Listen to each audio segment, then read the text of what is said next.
para otros, se van resolviendo, dándonos mucho consuelo y alegría. Cuando uno está un tanto alejado del ajetreo del mundo y se junta con personas de diferentes lugares y latitudes, la visión se amplía. Uno se da cuenta de lo corta que es esta vida en comparación con la felicidad o desgracia eterna del hombre. Llegará un momento en el que uno entenderá que todo fue una gracia divina.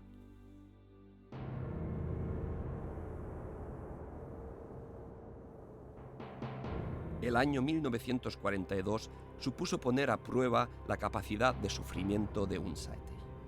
Cada vez van siendo más los compañeros presos que mueren de hambre. La muerte de todos ellos le afecta fuertemente al padre Engelmar.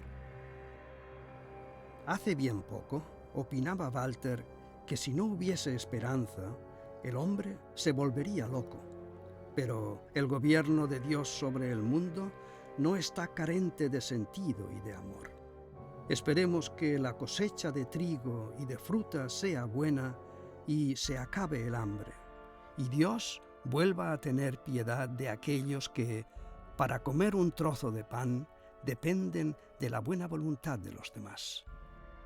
El párrafo anterior, que logró pasar el filtro de los censores de la correspondencia, habla a las claras de la fatalidad de aquella situación.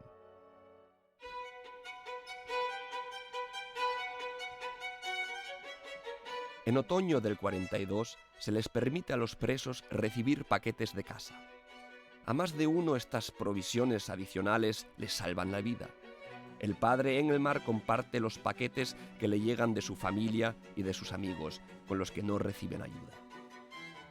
Mich hat immer wieder fasziniert, wie diese Priester, wenn es Pater Engelmar kam, in hohen Tönen von ihm gesprochen. Siempre me ha llamado la atención que otros sacerdotes, al referirse al padre Engelmar, lo hacen llenos de elogios.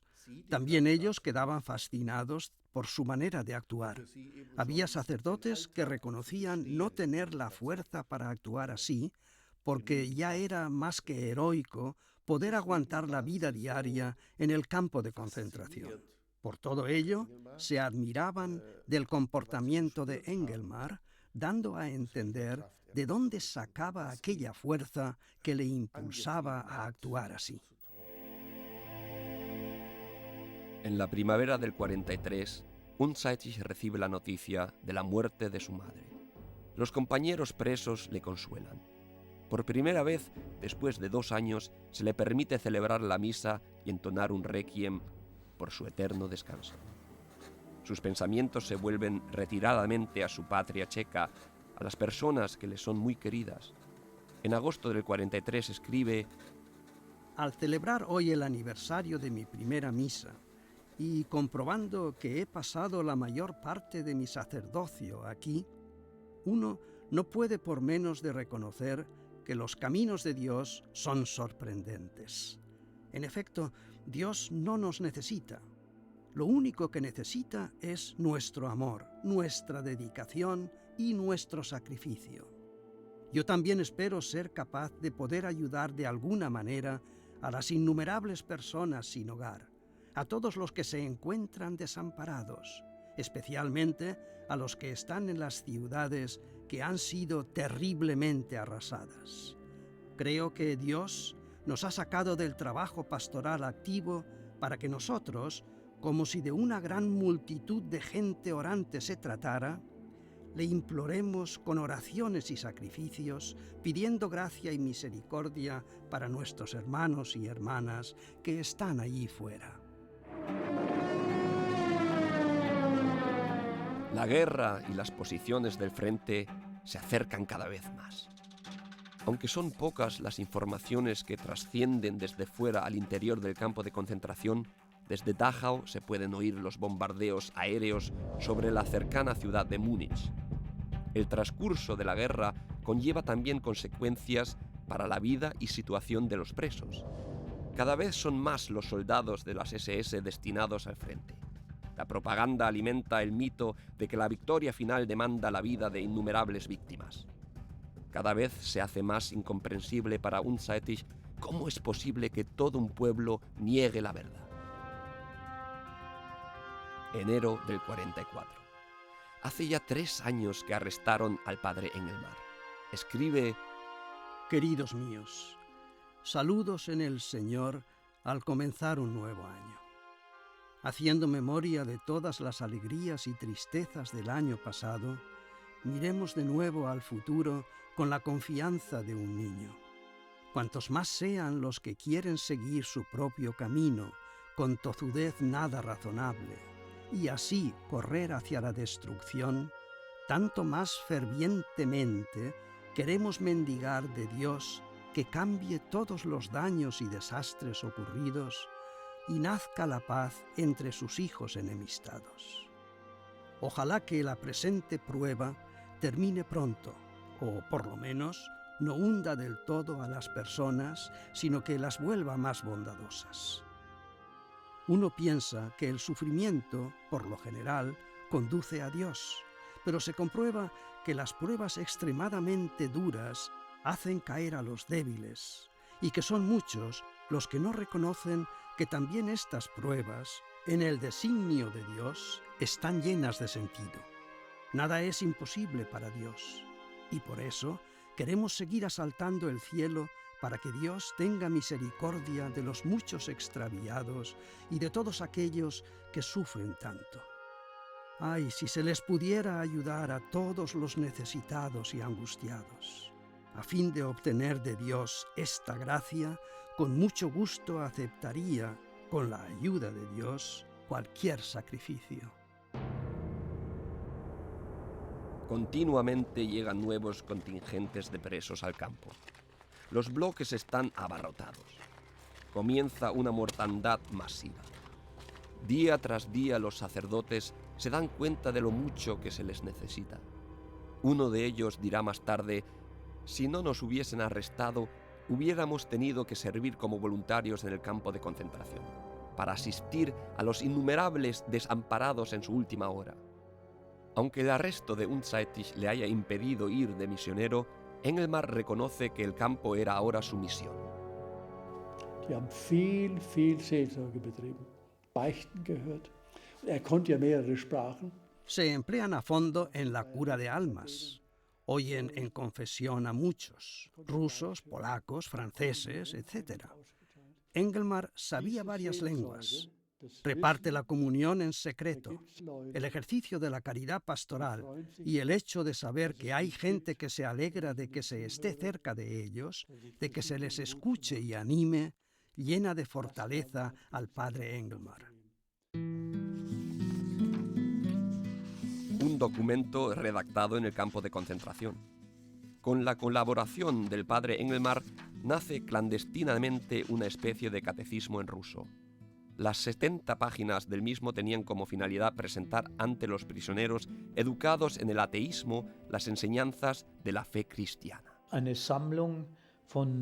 Se trataba de una recopilación de verdades de la fe, de lo que significa la salvación y el perdón de los pecados, la confesión, etc.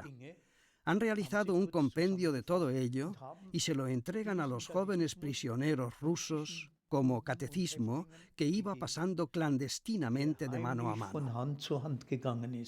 Wenn er erwischt worden wäre, das wusste jeder von denen. Dann wird entweder abgeknallt oder kommt dann. Si le hubieran pillado con este escrito, eso bien que lo sabían todos, lo hubieran matado a tiros o de cualquier otra manera. Este rasgo de su manera de ser es algo típicamente misionero y define el desarrollo espiritual y humano que se ha dado en él durante los 4 años de confinamiento. Dejando atrás su natural timidez, como tímido le describían sus formadores, ha ido creciendo hacia una plena madurez. Das war ein missionarischer Zug.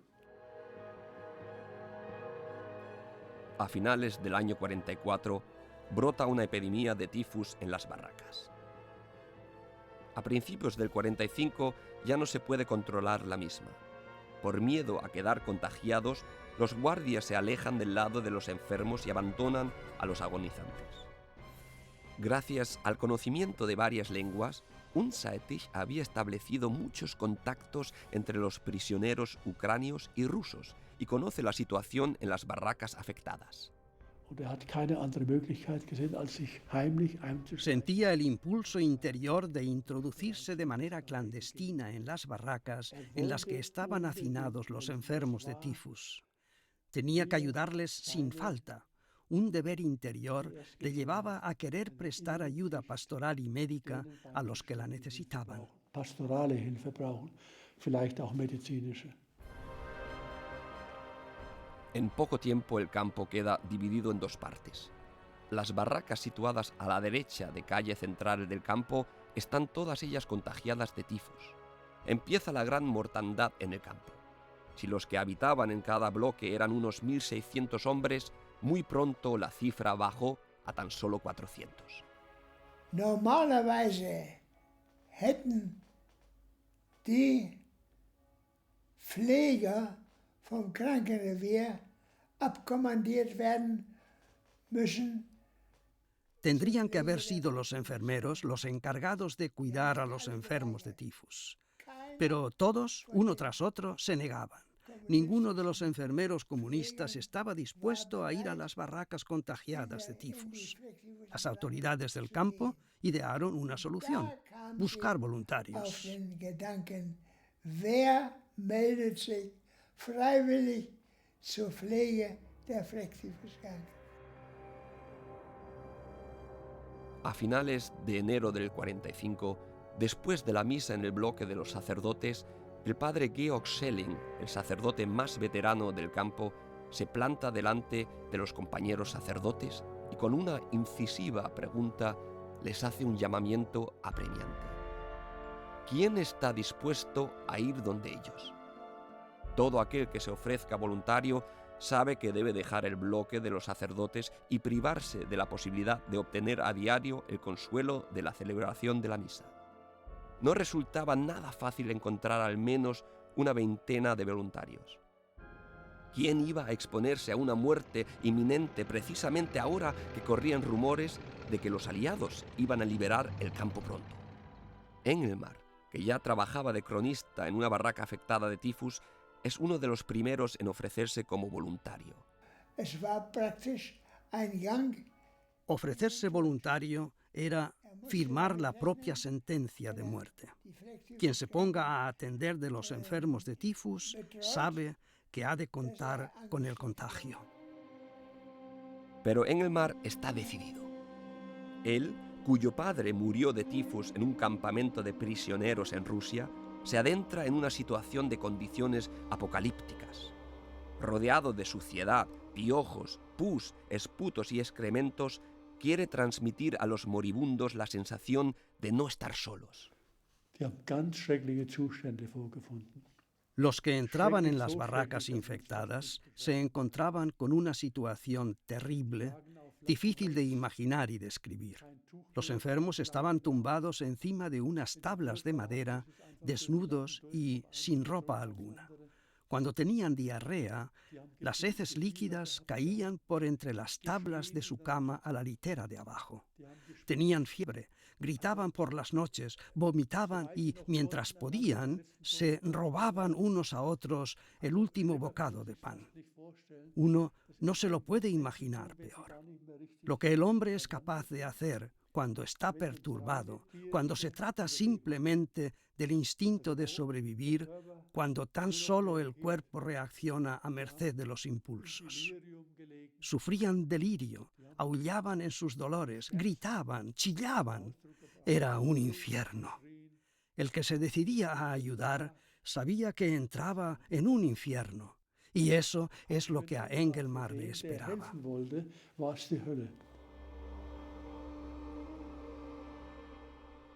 Desde ahora, el padre Engelmar vive en el bloque 23.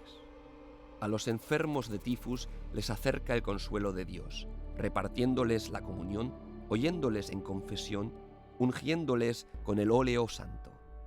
Tantas son las unciones que realiza que se queda sin óleo para seguir haciéndolas. Se acerca al bloque 21, en el que el padre Lenz también está ayudando a los agonizantes. Llama a la ventana y pide a este jesuita que le dé un poco de su aceite. Este, al verlo, se queda horrorizado. El padre Engelmar tiene las mejillas hundidas, manchas rojas en su cuerpo, tiembla por los escalofríos de la fiebre. El padre Lenz le advierte que se cuide. Unzeitig tan solo sonríe y se vuelve donde le están esperando los moribundos, siendo él ya uno de ellos. Al percatarse de su lamentable estado, los compañeros sacerdotes, prisioneros como él, lo llevan a la enfermería y durante 2 días rezan por su recuperación. Muere en la mañana del 2 de marzo de 1945. En el bloque 26 entonan un requiem por él, sabiendo que al hacerlo están reverenciando a un mártir. Es ein Märtyrer der Nächstenliebe. Mártir de la caridad.